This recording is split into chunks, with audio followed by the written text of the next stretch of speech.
Uma nova onda de ataques russos mergulhou Kiev em uma madrugada de explosões, incêndios e tensão extrema, enquanto o Kremlin enviava um recado direto tanto para a Ucrânia quanto para o restante da Europa.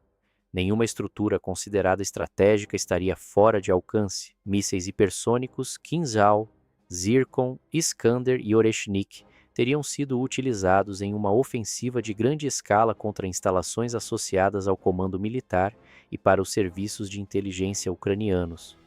O bombardeio provocou fortes tremores em diferentes regiões da capital, interrompeu atividades urbanas e reacendeu o temor de uma escalada ainda maior no conflito.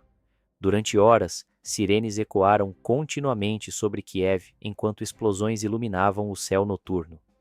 Moradores relataram cenas de pânico, correria para abrigos subterrâneos e ondas de choque capazes de estremecer edifícios inteiros. Vídeos divulgados nas redes sociais mostravam rastros luminosos cruzando o céu em alta velocidade, seguidos por grandes colunas de fumaça surgindo em diferentes áreas da cidade. A sensação dominante entre muitos civis era de que a capital havia voltado a enfrentar um dos momentos mais perigosos desde o início da guerra.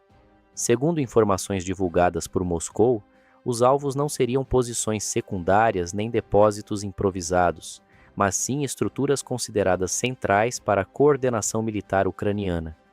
O discurso russo enfatizou que a operação teve como objetivo atingir centros de comando, comunicações estratégicas e instalações associadas à inteligência militar de Kiev.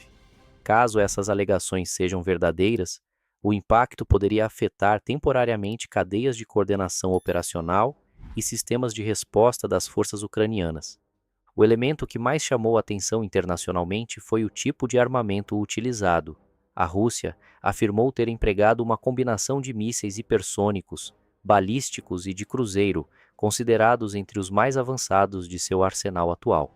Sistemas como Kinzhal e Zircon vêm sendo apresentados há anos por Moscou como armas extremamente difíceis de interceptar, devido à velocidade elevada e à capacidade de manobra durante o voo. Já o Oreshnik passou a ganhar enorme atenção após relatos recentes envolvendo ataques de alto impacto psicológico e operacional. A utilização simultânea desses sistemas sugere uma tentativa clara de saturar as defesas antiaéreas ucranianas. Em operações desse tipo, diferentes vetores são lançados quase ao mesmo tempo para dificultar a interceptação e aumentar a pressão sobre radares, baterias antimísseis e centros de monitoramento. Analistas militares apontam que o objetivo não é apenas causar destruição física, mas também gerar desgaste contínuo, tensão psicológica e sensação de vulnerabilidade permanente. Outro aspecto relevante é a dimensão simbólica da ofensiva. Ao mencionar explicitamente o uso de armamentos hipersônicos, o Kremlin busca demonstrar capacidade tecnológica e superioridade militar diante da Ucrânia e do Ocidente. Em guerras modernas, exibir determinados sistemas de combate possui também função política e psicológica. Cada anúncio envolvendo mísseis de última geração amplia o impacto midiático da operação e reforça o efeito intimidatório sobre adversários e aliados. Moscou relacionou diretamente o ataque ao bombardeio ocorrido anteriormente em Starobilsk, região ligada à República Popular de Lugansk. Segundo autoridades russas, civis teriam morrido após um ataque ucraniano contra uma residência estudantil, e a nova ofensiva seria uma resposta proporcional contra estruturas militares consideradas estratégicas. Essa narrativa procura consolidar a ideia de retaliação legítima diante da opinião pública russa e também influenciar percepções internacionais sobre a escalada do conflito. Ao mesmo tempo, cresce a preocupação em torno da dinâmica de respostas sucessivas entre os dois lados. Cada novo episódio acaba servindo de justificativa para operações ainda mais agressivas, elevando constantemente o nível de tensão militar. Esse ciclo de ataques e represálias aumenta o risco de erros de cálculo, amplia o desgaste psicológico da população civil e dificulta qualquer possibilidade imediata de estabilização diplomática.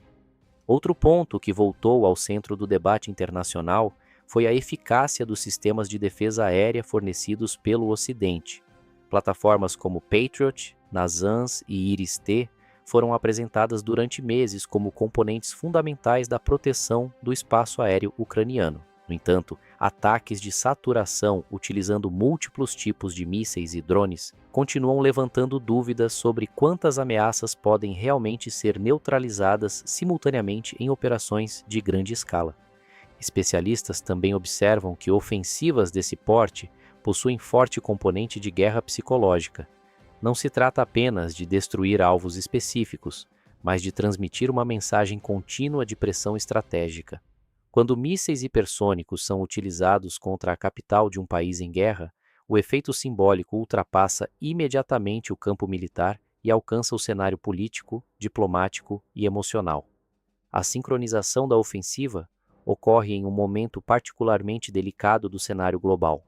O Oriente Médio continua enfrentando instabilidade crescente, países asiáticos ampliam investimentos militares e governos europeus aceleram programas de defesa e rearmamento. Dentro desse contexto internacional já altamente tensionado, o uso de armamentos avançados sobre Kiev intensifica ainda mais o temor de uma expansão indireta das disputas entre grandes potências. Dentro da própria Ucrânia, surgiram questionamentos sobre como determinadas instalações estratégicas teriam sido identificadas com tanta precisão. Caso os ataques realmente tenham atingido estruturas centrais associadas ao comando militar, isso inevitavelmente alimenta especulações sobre falhas de segurança, vulnerabilidades internas ou capacidade avançada de inteligência por parte da Rússia.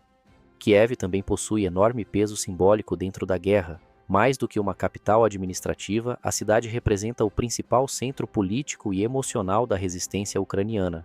Por isso, cada ofensiva de grande escala contra a capital produz repercussão internacional imediata. Moscou entende esse fator e utiliza o impacto visual e psicológico dos ataques para amplificar o alcance estratégico de suas operações.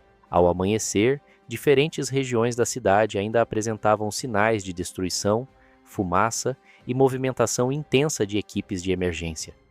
Muitos moradores passaram a madrugada em abrigos improvisados enquanto autoridades avaliavam danos em infraestrutura urbana, prédios administrativos e áreas próximas de instalações militares. O clima predominante era de exaustão, tensão e incerteza sobre possíveis novos ataques.